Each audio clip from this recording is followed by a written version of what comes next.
प्रिय विद्यार्थियों, आज का जो हमारा ये वीडियो है, ये वीडियो भारत में मंत्रिमंडलीय शासन पद्धति के संदर्भ में बनाया जा रहा है। मंत्रिमंडल की कार्य और शक्तियों के संदर्भ में भारतीय संविधान के अनुच्छेद 78 में लिखा गया है कि राष्ट्रपति को मंत्री परिषद द्वारा सलाह दी जाएगी और राष्ट्रपति के जो कृत्य हैं, कार्य हैं, उन्हें संविधान के अनुसार प्रधानमंत्री और मंत्री परिषद के परामर्श द्वारा संपादित किए जाएंगे। तो इसका अर्थ ये हुआ कि मंत्रिमंडल की जो शक्तियां हैं, वे सारी शक्तियां राष्ट्रपति की शक्तियां हैं, जिन्हें प्रयोग में मंत्रिमंडल के द्वारा किया जाता है। भारतीय संविधान में अनुच्छेद 75 में साफ वर्णित है कि संविधान में लिखा है कि एक मंत्री परिषद होगी और जो मंत्री परिषद राष्ट्रपति को अपने कार्यों के लिए सलाह देगी और उसका प्रधानमंत्री होगा, जिसकी नियुक्ति राष्ट्रपति द्वारा की जाएगी और राष्ट्रपति के प्रसाद पर्यंत वह अपने पद पर कार्य करता रहेगा। तो यहाँ प्रश्न आया कि संविधान में मंत्री परिषद का उल्लेख है और हम यहाँ मंत्रिमंडल के कार्यों की बात कर रहे हैं, तो मंत्रिमंडल और मंत्री परिषद में क्या अंतर है, या मंत्री परिषद से मंत्रिमंडल कब आया, कैसे आया? भारत में जो संविधान निर्मात्री सभा थी, उसने संविधान बनाते समय इस बात पर सहमति व्यक्त की थी कि भारत में संसदात्मक शासन प्रणाली अपनाई जाएगी और ब्रिटिश वेस्टमिनिस्टर मॉडल अर्थात ब्रिटेन की जो मंत्रिमंडलीय पद्धति है, वह कैबिनेट पद्धति है, उसको स्वीकार किया जाएगा और उसका भारतीय संविधान में वर्णन किया गया। तो ब्रिटेन में जो मंत्रिमंडल शब्द है, वो मंत्रिमंडल महत्वपूर्ण व्यक्तियों के संदर्भ में है। वालपोल जो प्रथम प्रधानमंत्री वहां के बने, उसके संदर्भ में आती है। तो यहाँ पर मंत्री परिषद का उल्लेख है। तो प्रश्न आया कि मंत्री परिषद में कौन शामिल होता है? तो मंत्री परिषद में मंत्रियों की 3 श्रेणियां पाई जाती है। एक, मंत्रिमंडल के सदस्य होते हैं। जो मंत्रिमंडल के सदस्य हैं, वे सभी मंत्री परिषद के मेंबर होंगे। जैसे कैबिनेट मंत्री, तो कैबिनेट मंत्री कौन कौन से होते हैं? महत्वपूर्ण विभागों के मंत्रियों को कैबिनेट मंत्री कहा जाता है, जैसा रक्षा मंत्रालय, वित्त मंत्रालय, गृह मंत्रालय।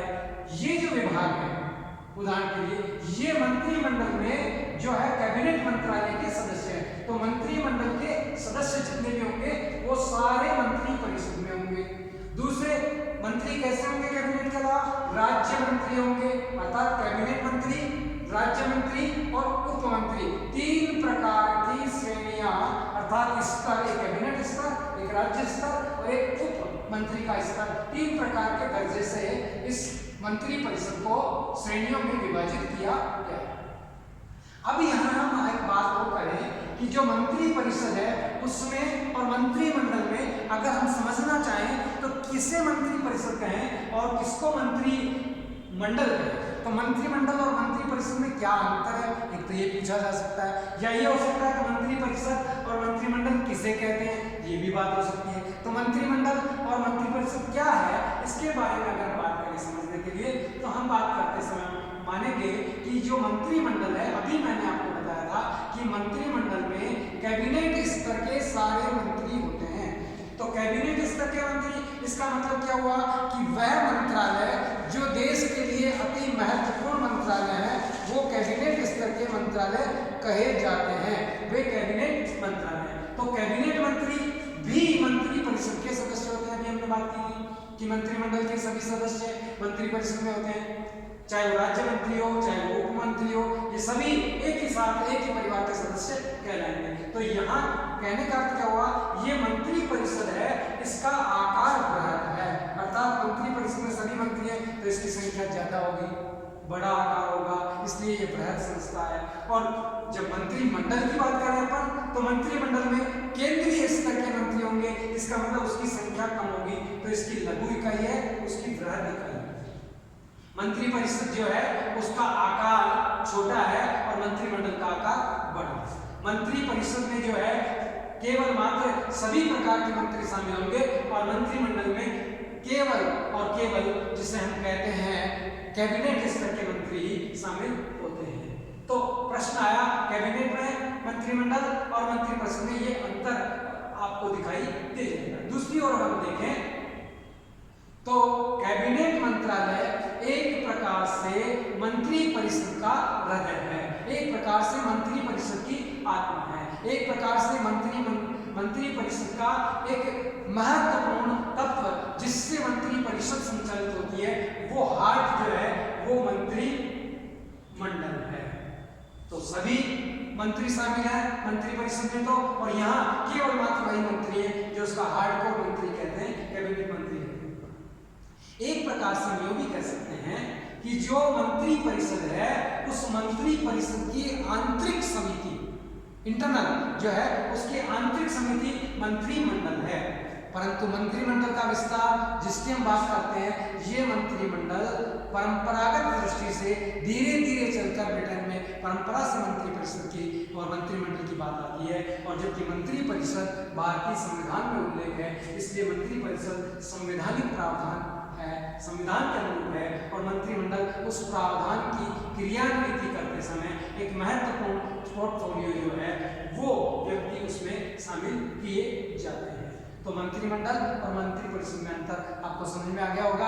आकार की दृष्टि से परिवर्तन है इसमें, कार्य के स्तर की दृष्टि से परिवर्तन है इसमें, श्रेणियों की दृष्टि से परिवर्तन है इसमें, आंतरिक और मुख्य बिंदु के रूप में परिवर्तन दिखाई देता है, संवैधानिक और परंपरागत दिखाई देता है। इस प्रकार से मंत्रिमंडल और मंत्रिपरिषद में थोड़ा सा अंतर है। बाकी ये माना जाता है सामान्यतः मंत्रिमंडल में और मंत्रिपरिषद में कोई विशेष अंतर नहीं, क्योंकि ये सभी जो मंत्री हैं वो सामूहिक उत्तरदायित्व से चलते हैं। अर्थात एक व्यक्ति पर अगर कोई आरोप है तो वो सभी पर सामूहिक आरोप माना जाएगा। इसीलिए कहते हैं डूबेंगे तो एक साथ, तिरेंगे तो एक साथ, एक की रिस्पॉन्सिबिलिटी सबकी रिस्पॉन्सिबिलिटी है। इसलिए मंत्रिपरिषद और मंत्रिमंडल ज्वाइंट हो जाता है, एक ही बन जाता है।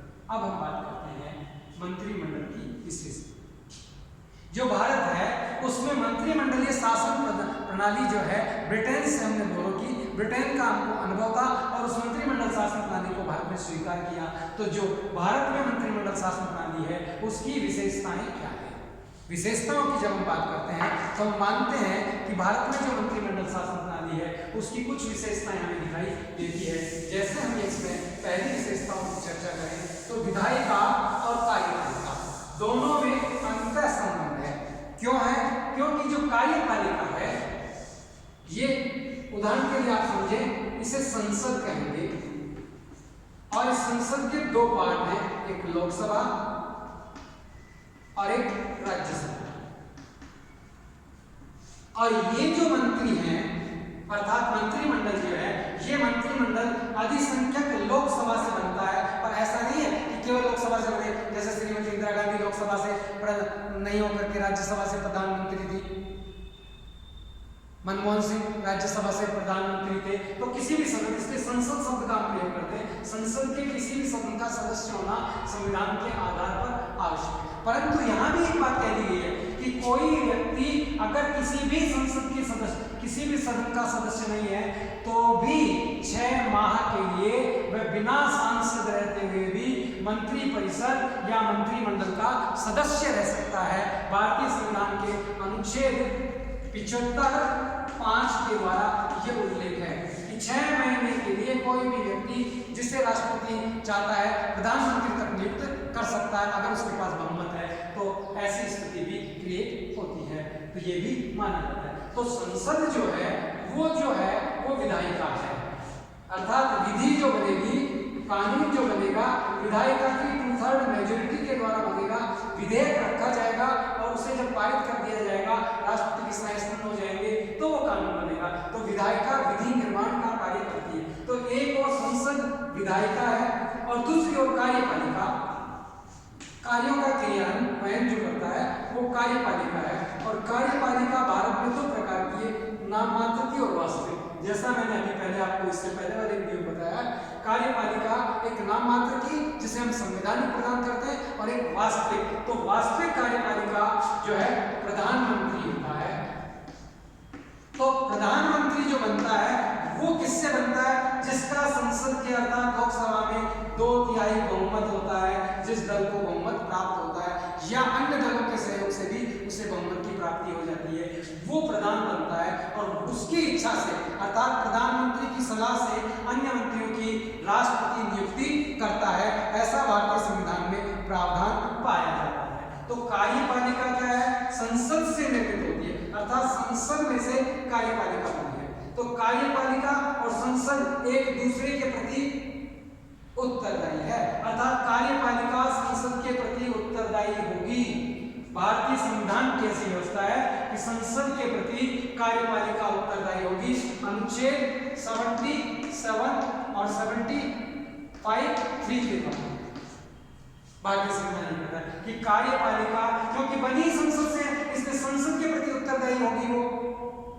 तो कार्यपालिका संसद के प्रति उत्तरदायी है और संसद कार्यपालिका द्वारा रखे हुए विधेयकों को स्वीकार करती है, क्योंकि उसके बाद थर्ड मेजॉरिटी है और वो सदन के नेता का नेतृत्व कर रही है, सदन की सारी सूचनाएं वो बना रही है, सदन की नीतियों का निर्माण कर रही है, नेतृत्व इसका प्रधानमंत्री का। इसलिए कार्यपालिका और व्यवस्थापिका के मध्य घनिष्ठ संबंध होता है, क्योंकि इसमें से बनी है जिस प्रकार से पुत्र और माता का संबंध होता है, वो एक दूसरे से पृथक नहीं हो सकता, वैसी कार्यपालिका और विधायिका का संबंध अर्थात संसद का संबंध एक दूसरे से पृथक नहीं किया जा सकता। इसलिए विधायिका और कार्यपालिका में अति घनिष्ठ संबंध पाया जाता है। ऐसा इस मंत्रिमंडलीय शासन पद्धति की पहली विशेषता है। इसीलिए क्या है, यहाँ दोहरा उत्तरदायित्व भी है।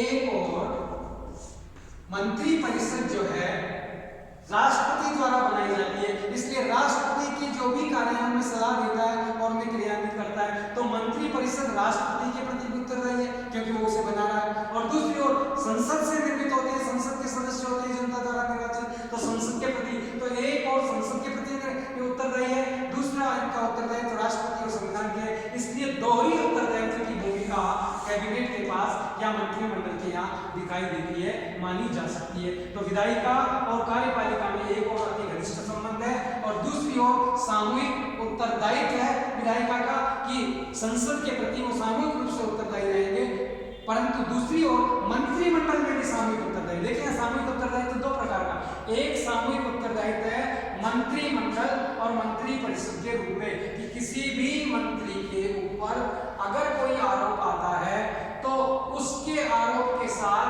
सभी मंत्रिमंडल के अर्थात मंत्री परिषद के सदस्य सामूहिक रूप से जिम्मेदार हैं उस समस्या का समाधान के लिए, उस आरोप के प्रत्यारोपण के लिए। इसीलिए इसे कहा गया है, जो मैंने अभी प्रयोग किया था शब्द कि डूबेंगे तो एक साथ और तैरेंगे तो एक साथ, ये इनमें एकात्मकता पाई जाती है और ये जो एकात्मकता है यही सामूहिक उत्तरदायित्व। दूसरी ओर अगर हम देखें तो ये उत्तरदायित्व है, दूसरा हमने कहा था अभी दोहरा उत्तरदायित्व अर्थात संसद के प्रति भी उत्तरदायी है, क्योंकि जिस संसद से बनते हैं उस संसद के द्वारा इन्हें अपने उत्तरदायित्व की पूर्णता करनी पड़ती है और संसद कार्यपालिका को नियंत्रित भी करती है और नियंत्रण रखने का उसको अधिकार है कि कहीं कार्यपालिका अनियंत्रित नहीं हो जाए। इसलिए उसके जो कारण है कैसे नियंत्रण रखती है उस पर हम अभी चर्चा करेंगे। पहले केवल विशेषताओं की बात कर रहे हैं, तो पहली विशेषता विधायिका एवं कार्यपालिका के मध्य घनिष्ठता का संबंध है। दूसरी ओर अगर आप कहें तो हमने बात की कि सामूहिक उत्तरदायित्व मंत्री परिषद में पाया जाता है, एक मंत्री और दूसरे मंत्री की रिस्पॉन्सिबिलिटी समान है, दोनों एक साथ माने जाते हैं। तीसरी हमने कहा कि ये जो है संसद के प्रति उत्तरदायी है अनुच्छेद 75 और 77(3) के तहत, क्योंकि संसद से बनता है इसलिए संसद के प्रति उत्तरदायी है।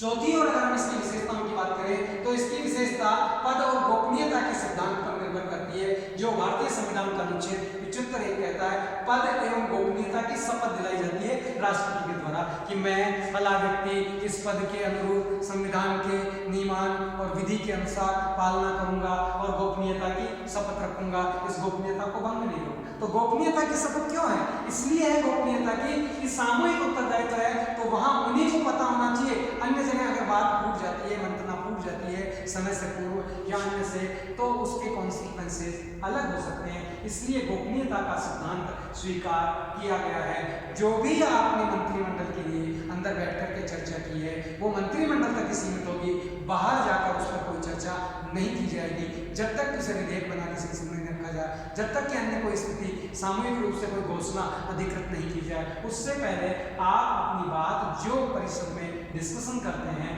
वो वहीं आप तक सीमित रहेगी, दूसरे व्यक्तियों तक वो बात नहीं जाएगी। ये पद और गोपनीयता की शपथ भारतीय संविधान का अनुच्छेद 75 कहता है कि समय से पूर्व गोपनीयता भंग नहीं हो और उनमें एकात्मकता बनी रहे, इसलिए इसकी शपथ दिलाई जाती है।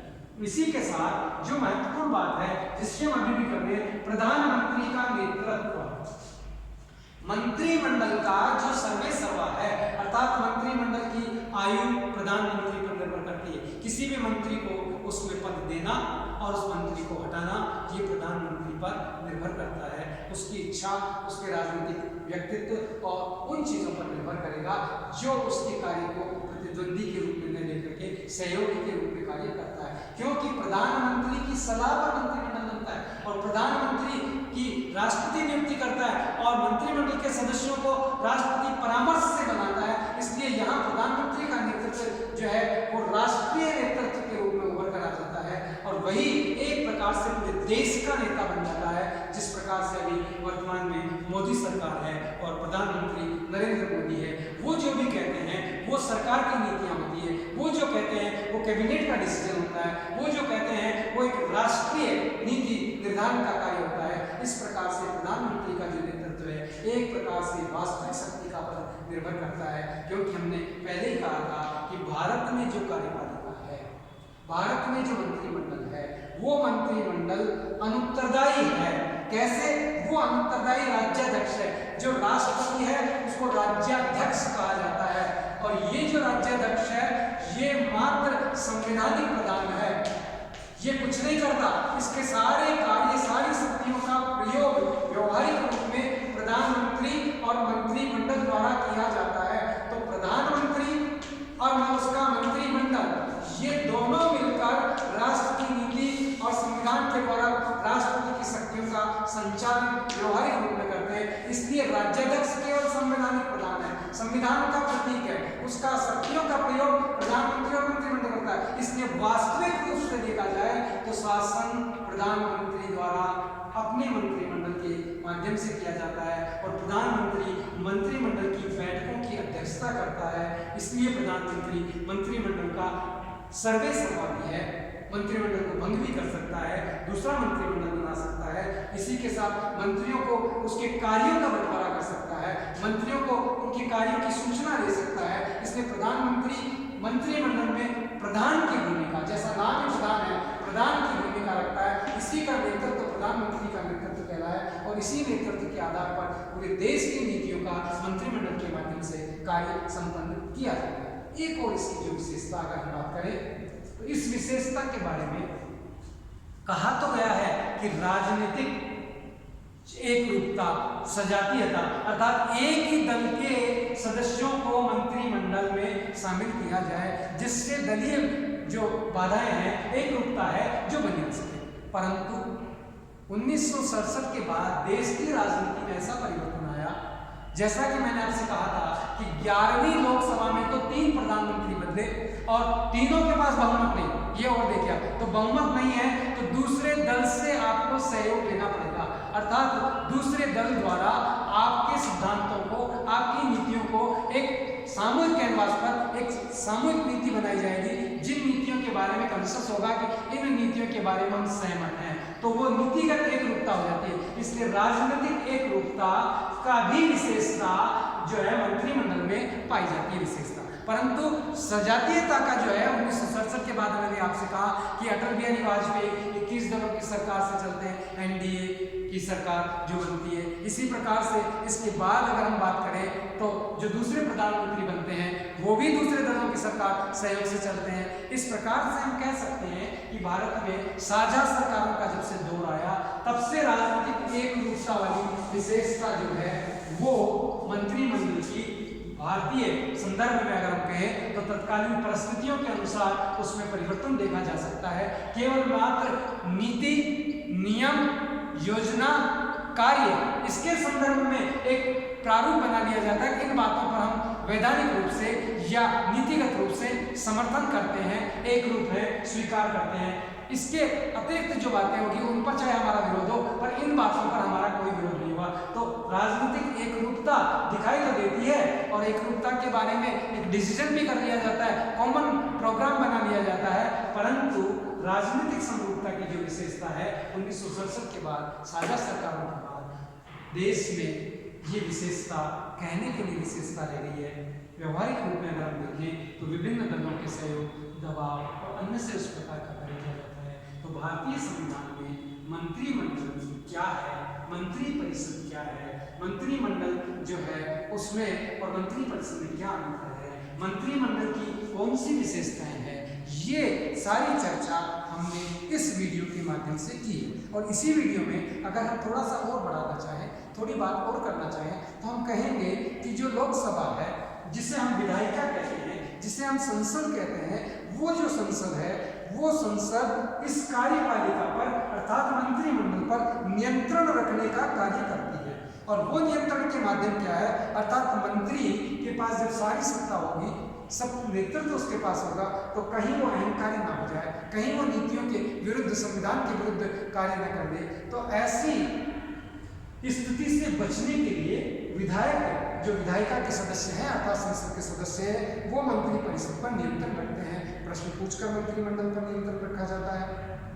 मंत्रियों से विभिन्न प्रकार के विभिन्न विषयों पर प्रश्न पूछे जाते हैं। ऐसे मंत्री अगर उनको मंत्रियों पर विश्वास नहीं होता है तो संसद में अविश्वास प्रस्ताव अर्थात लोकसभा में मंत्री के विरुद्ध अविश्वास प्रस्ताव रखा जा सकता है।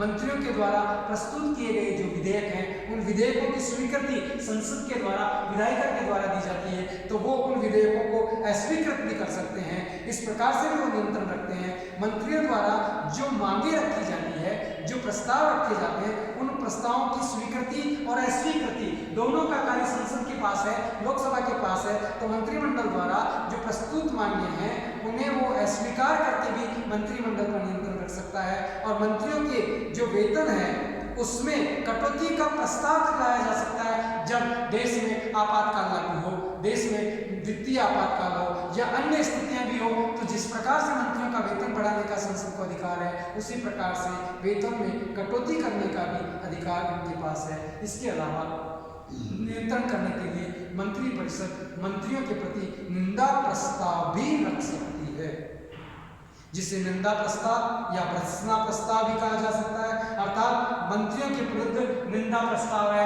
भर्त्सना प्रस्ताव है, अविश्वास प्रस्ताव है। इन कार्यों के माध्यम से संसद अर्थात लोकसभा कार्यपालिका अर्थात मंत्रिमंडल पर नियंत्रण रखने का कार्य करती है। और भारत में संसदीय शासन प्रणाली अपनाई गई है, वेस्टमिनिस्टर मॉडल पद्धति को अपनाया गया है। और ये पद्धति इसीलिए बनाई गई है कि इस पद्धति के माध्यम से एक प्रकार से संसद के सदस्यों पर जनता 5 वर्ष में नियंत्रण जो कार्य किए हैं उसके आधार पर वोट डालती है और संसद उस आधार पर अपनी सरकार को और मंत्रियों को स्वीकार करती है जिस प्रकार से उन्होंने काम किए। इसलिए एक प्रकार से एक दूसरे पर नियंत्रण, सहयोग और समन्वय दिखाई देता है। और इसी प्रकार से हम कह सकते हैं कि भारत में जो मंत्रिमंडल है उसकी जो कार्य हैं वो एक प्रकार से स्वयं के कार्य नहीं, वे कार्य राष्ट्रपति के कार्य हैं। और उन कार्यों को भारतीय संविधान के अनुच्छेद 78 के द्वारा किया जाता है संपन्न। तो वे जो कार्य हैं वे सारे कार्य एक प्रकार से प्रधानमंत्री और मंत्रिमंडल के दायित्व कहे जा सकते हैं, उनके कर्तव्य कहे जा सकते हैं, उनके द्वारा किए जाने वाले कार्य कहे जा सकते हैं, उनके द्वारा की प्रयुक्त हो जाने वाली शक्तियाँ कहा जा सकता है। धन्यवाद।